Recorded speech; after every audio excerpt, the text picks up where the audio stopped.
star campaigners to refrain from indulging in any political propaganda involving activities of defense forces and not to make potentially divisive statements regarding socio-economic composition of defense forces.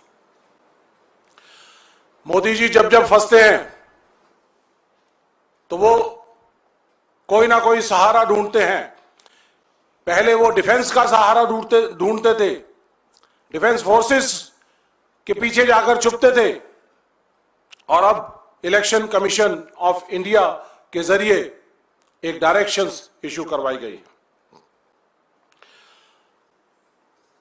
इसके साथ साथ मैं आपका ध्यान model code of conduct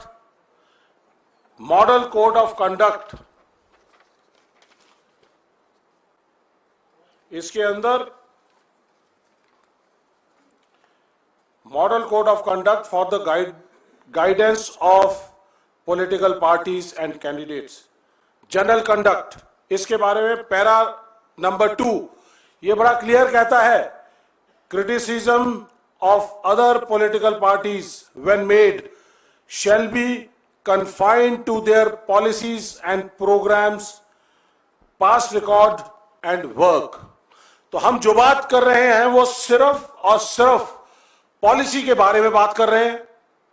हमारी defence forces तीनों सेनाएं सक्षम हैं, बहुत बेहतरीन काम कर रही हैं, हमारे बॉर्डर्स को सेफगार्ड कर रही हैं, नेशनल सिक्योरिटी बहुत बढ़िया है, लेकिन उनके हाथ कमजोर करने का काम मोदी सरकार ने किया है।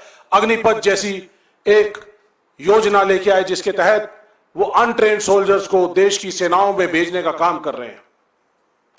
अग्निपथ योजना एक पॉलिसी है और हम इस पॉलिसी को चैलेंज कर रहे हैं, बार बार उठा रहे हैं। पिछले 1 साल से लगातार हम हर प्लेटफॉर्म पर हर जगह बता रहे हैं कि ये देश की सुरक्षा के लिए हितकारी नहीं है, देश की सेना के लिए, देश के सैनिकों के लिए और देश के युवाओं के लिए हितकारी नहीं है। जब ये किसी की भी हितकारी नहीं है तो ये एक पॉलिसी पैरालिसिस है। इस पॉलिसी को हम चैलेंज कर रहे हैं, करते रहेंगे, और जब 4 जून को हमारी सरकार बनेगी तो हमने अपने न्याय पत्र के अंदर शामिल किया है कि हम अग्निपथ योजना को डिफेंस सेक्शन के अंदर हमने कहा है कि कांग्रेस अग्निपथ योजना को खत्म कर देगी। हमारे सभी स्टार प्रचारक इसी बात का जिक्र हर जगह हर प्लेटफॉर्म पर कर रहे हैं कि ये योजना, ये स्कीम, ये पॉलिसी सुरक्षा के लिए, सैनिकों के लिए, सेनाओं के लिए सही नहीं है, इसलिए इसको जाना होगा और इसको खत्म करना होगा।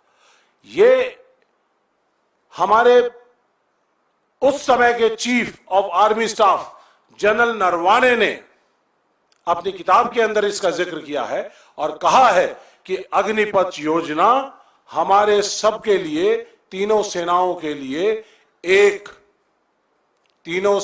के लिए ये शौक के तौर पर आया था।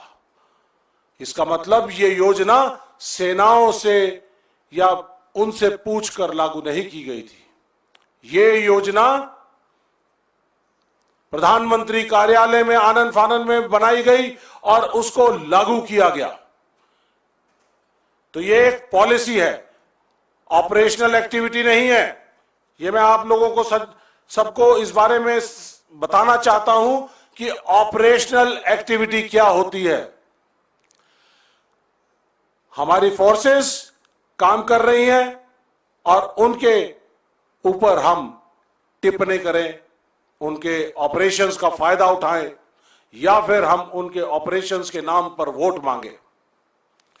और ये काम हमारे मौजूदा प्रधानमंत्री मोदी जी ने 2019 के इलेक्शन के अंदर बाखूबी किया, जब पुलवामा में हमारे 40 जवान शहीद हुए थे और उसके बाद बालाकोट के अंदर स्ट्राइक की गई थी।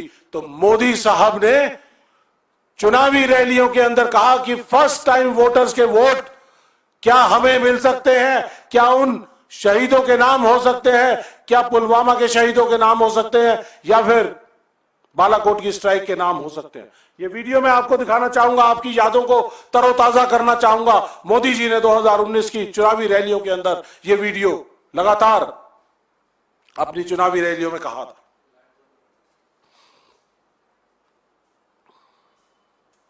क्या आपका पहला वोट